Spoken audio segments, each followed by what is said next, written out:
नमस्कार दोस्तों, मैं अंकुर उपाध्याय स्वागत करता हूं आप सभी का एक बार फिर से अपनी नई वीडियो में।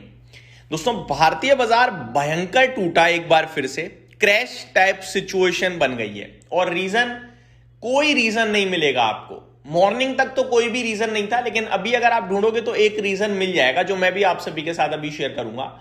बट मेरा सिंपल सा अब एक सवाल रह गया है, वो मेरा सवाल आप लोगों से ही है।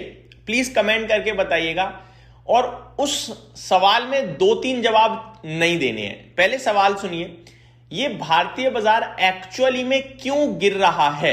आप अपना ओपिनियन जरूर शेयर कीजिएगा, लेकिन इकोनॉमी डेड है, फाइनेंस मिनिस्टर की गलती है, या इस तरीके मतलब सरकार पे दोष ना देते हुए कोई रीजन दीजिएगा एक्चुअली में फाइनेंस से रिलेटेड। क्योंकि मेरे को क्या दिख रहा है, हाँ, long term capital gain tax, कुछ लोग कह रहे हैं कि ये टैक्स जो लगा रखे हैं इक्विटीज पे, इसकी प्रॉब्लम है। ये सच बात है, ये तो है। देखो, इससे कहीं ना कहीं फ्रस्ट्रेशन है एफआईआईज को, क्योंकि उनके लिए ना एक तो रुपया लगातार कमजोर हो रहा है, ऊपर से टैक्स और भरो। पहली बात तो भारत के बाजार में पैसा बनाना मुश्किल। अब ले लो, किससे टैक्स लोगे? लॉन्ग टर्म और short term capital gain tax. किसी का पैसा ही नहीं बना, क्या टैक्स बनेगा? बना लिया अब सरकार ने long term capital gain tax. अब तो सिक्योरिटी ट्रांजेक्शन टैक्स ही ले पा रही है सरकार। तो सिक्योरिटी ट्रांजेक्शन टैक्स ही लेती रहे, long term capital gain tax हटा दे तो एफआईआईज वापस अट्रैक्ट कर जाएंगे। मैं आपको बता रहा हूं, देखने वाली बात है क्या होगा क्या नहीं होगा। लेकिन आप लोग अपना ओपिनियन शेयर कीजिए। मेरे को जो ओपिनियन मेरा है, मेरा जो व्यू बन रहा है, कितने लोग मेरे व्यू से एग्री हैं? जो मेरे व्यू से एग्री हैं वो यस कह देना बस। मेरा व्यू ये बन रहा है कि जो एमटीएफ बुक है उसमें इन्वेस्टर्स की मतलब लगी पड़ी है। एमटीएफ जो बुक है इस समय इंडस्ट्री की ब्रोकर्स की वो काफी बड़ी हो चुकी है, यानी लोन पे पैसा लोगों ने ले लिया है और शेयर्स खरीदे हुए हैं।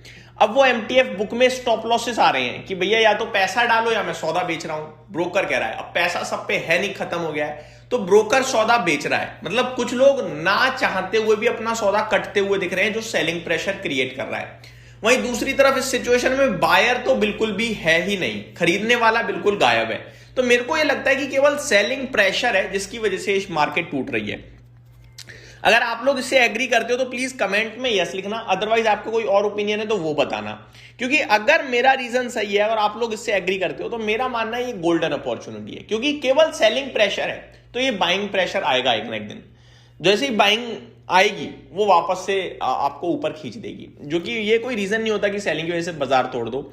मैंने आज आपके साथ मॉर्निंग में कहा था, अगर 175 टूट जाए तो बाजार छोड़ देना, समझ लेना 25,000 की तरफ जा रहा है। टूट गया 175 और बाजार खड़ा है इस समय 25,025 डेज लो पे। और वीकनेस का हाल पता है क्या है? ये है 3 दिन के लंबे वीकेंड से पहले आप डेज लो पे खड़े हो, बिल्कुल कोई रिकवरी नहीं है, नो रिकवरी एट ऑल। बहुत ही भयंकर वीक मार्केट दिख रहा है दोस्तों। अब एक कारण जो क्या पब्लिक कह सकती है, रुपया हो गया कमजोर। बिल्कुल भैया, 92 के पास पहुंच गया रुपया। अब $1 की कीमत 92 रुपीस के पास पहुंच गई है दोस्तों। तो ये करेंसी का लगातार घटना, शेयर बाजार का लगातार घटना बिल्कुल समझ से परे है कि ऐसा क्यों हो रहा है। रिजल्ट सीजन की बात करूं तो ऐसा कोई वीक नहीं जा रहा, वीक जा भी रहा है तो इतना नहीं जा रहा है जितना ये बाजार दिखा रहा है। ठीक है, आगे बात करें दोस्तों, स्मॉल कैप इंडेक्स 2% टूट गया, मिड कैप इंडेक्स 2% टूट गया, बैंक निफ्टी 1.25% से ज्यादा टूट गया और निफ्टी सेंसेक्स 1% टूट गया। बात करें अगर मार्केट ब्रेथ की, तो एक बढ़ने वाले के सामने 4 घटने वाले शेयर्स हैं। 500 शेयर पॉजिटिव हैं, 1971 शेयर्स नेगेटिव ट्रेड कर रहे हैं इस समय। सेक्टर्स की बात करूं तो एक ऐसा सेक्टर नहीं है एक बार फिर से जो हरे निशान में, सब लाल निशान में ट्रेड कर रहा है, सब लाल निशान में। सबसे ज्यादा रियल एस्टेट की धज्जियां उड़ी पड़ी हैं। मतलब रियल एस्टेट की तो जो वाट लगी पड़ी है वो अलग ही है भाई साहब। 750 रुपए पे इंडेक्स का भाव आ गया, 755 पे, 3.5% आज नीचे है। 52 वीक लो पे ट्रेड कर रहा है ये इंडेक्स, ऑलमोस्ट क्या 52 वीक लो आज ही लगा है। मैं 52 वीक लो तो छोड़ दो, ये बड़े पुराने लोस पे आ गया है दोस्तों अपने। मैं आपके साथ यहां पे जस्टिफाई करना चाहूंगा, 2023 के लोस पे आ गया ये, 2023 के। तो बहुत भयंकर सेल ऑफ देखने को मिला है हमें रियल एस्टेट इंडेक्स में। रियल एस्टेट में तो स्टॉक्स का ऐसा हाल है कि अगर कुछ भी ले लूंगा और सही पड़ गया ना, मैं कसम से डबल ट्रिपल कर जाऊंगा यहां से। बट वही है, जो रोज घट रहा है अब कितना घटेगा ये नहीं पता चल रहा है। आगे बात करूं स्टॉक स्पेसिफिक, तो कुछ जगह तेजी थी। होम फर्स्ट फाइनेंस बढ़िया था भाई 6%, बंधन बैंक बढ़िया था, हिंदुस्तान जिंक बढ़िया था, शोभा और गोल्ड डिजिट इंश्योरेंस अच्छा था। गिरावट अदानी ग्रुप के अदानी ग्रीन में हो गई 15% की। अदानी एनर्जी में हो गई 13%। आई थिंक अदानी के लिए आज कोई खबर आ गई है शायद। 11% अदानी एंटरप्राइजेस साफ। पेटीएम 10% गया। सिंजिन इंटरनेशनल 8.5% गया। इसके तो नतीजे भी कल वीक थे, कल डिस्कस भी किया। प्रीमियर एनर्जीज 8% गया। अदानी पोर्ट 7.5% गया। दोस्तों अदानी ग्रुप के स्टॉक्स में कुछ हुआ है, भयंकर सेल ऑफ दिख रहा है। बात करें अगर टॉप टर्नओवर तो एचडीएफसी बैंक में हुआ, फ्लैट टू नेगेटिव रहा है आज भी। इटरनल 6% चला गया, 258 हो गया। कल सुबह भी आपसे बोला था कि 245 की तरफ जाता दिख रहा है, 258 हो चुका है।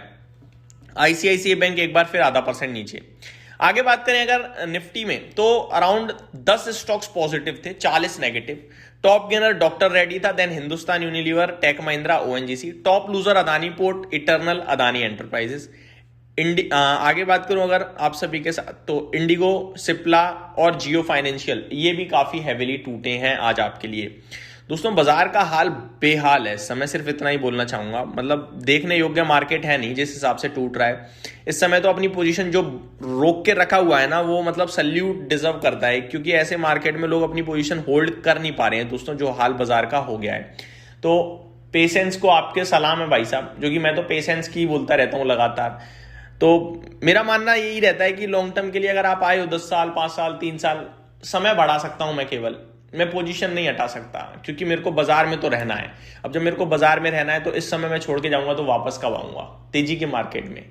मेरा सिंपल सा ओपिनियन है, या तो मैं हमेशा के लिए बाजार को टाटा बाय बाय कह सकता हूं, अगर मेरे में इतना जिगरा है तो मैं चला जाऊंगा। अगर नहीं जा सकता, आज जाके कल वापस आना है, तो मैं मंदी के बाजार में जाकर तेजी के बाजार में वापस तो नहीं आना चाहूंगा। मैं मंदी में रुकना चाहूंगा, खरीदना चाहूंगा, अपनी जॉब से थोड़ा पैसा डालना चाहूंगा, एसआईपी कंटिन्यू करना चाहूंगा, और यही मैं अपने व्यूअर्स को कहना चाहूंगा। ये मेरी तरफ से अपडेट थी, उम्मीद करता हूं डिटेल्स पसंद आई होंगी। Thank you so much for watching this video. Have a great day guys.